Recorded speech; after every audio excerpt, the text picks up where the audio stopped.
when the disciples came to Jesus on the Mount of Olives, and they asked him for signs of the end of the age, he said that there would be earthquakes in various places, there would be famines, and there would be pestilences.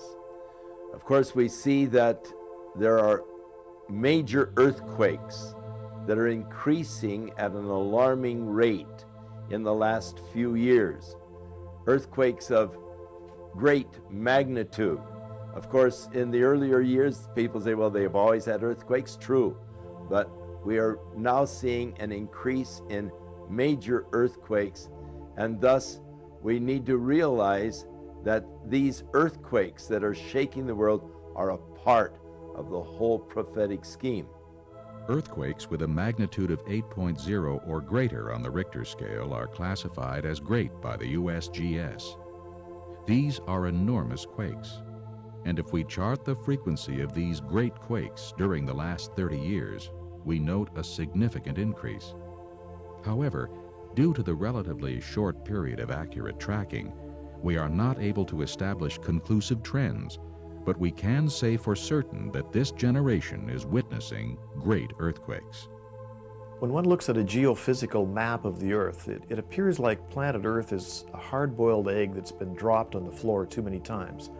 There are many different plates called tectonic plates that tend to move one alongside of the other.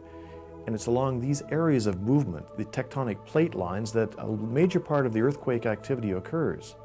And it's also interesting to note that it's along these areas where the majority of the world's populations are located. And when we look to the scriptural account in the future, when the Bible tells us that the cities will fall, it's interesting to note that these major cities are located along these tectonic plate lines.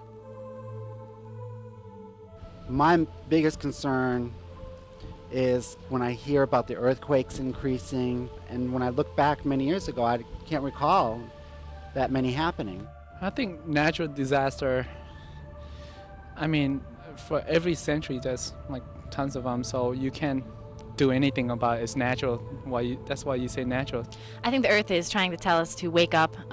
As far as with the ozone layer, it's trying to say help me, because we're just totally depleting the whole entire Earth, and one of these days we're going to be basically out of luck, and none of us are going to be alive because all the trees are going to be gone, the water's going to be polluted, and we're all going to be dead.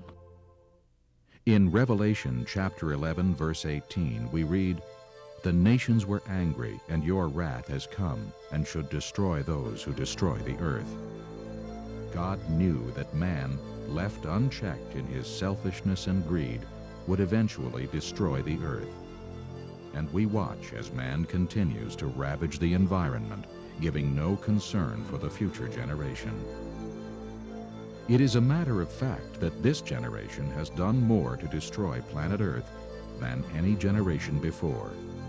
This generation is witnessing tremendous environmental destruction, not due to population growth, but rather to a selfish and gluttonous society that has polluted our water, air, and land, all under the banner of progress and advancement.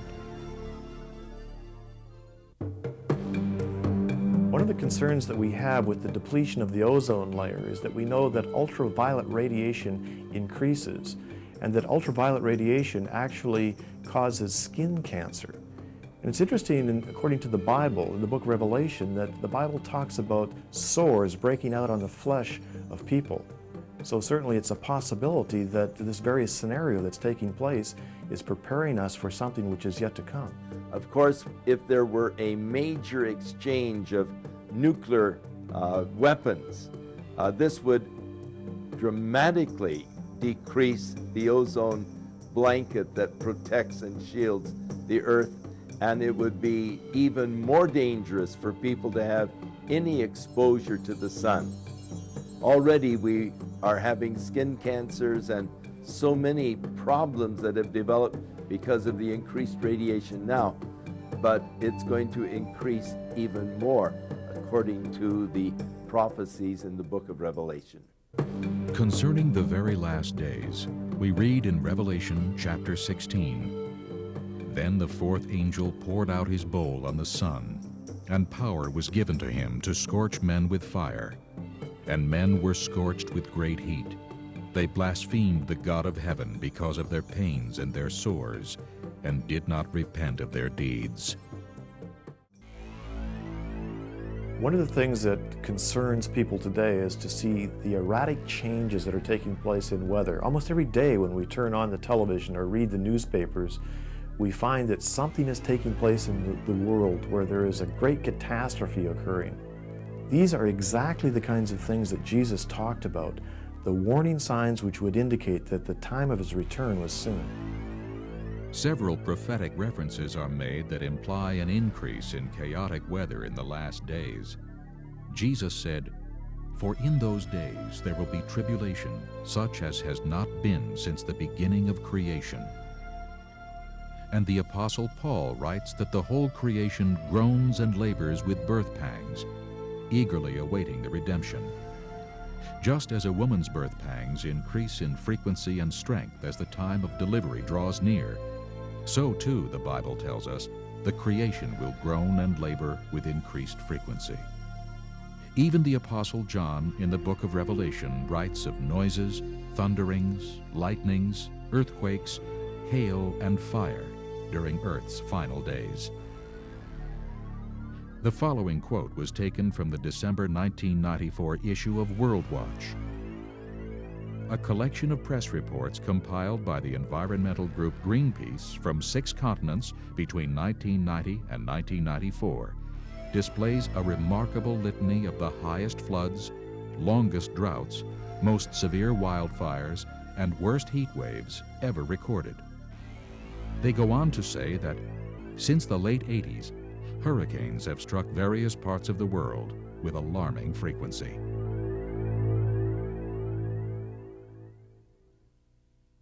Among the many prophecies that Jesus gave as signs of the last days, his disciples said, "Master, what will be the sign of your coming and of the end of the world," and so forth. And he laid it out for them. And among them was famine and pestilence. And there's an estimated 5 to 20 million people who die of starvation each year.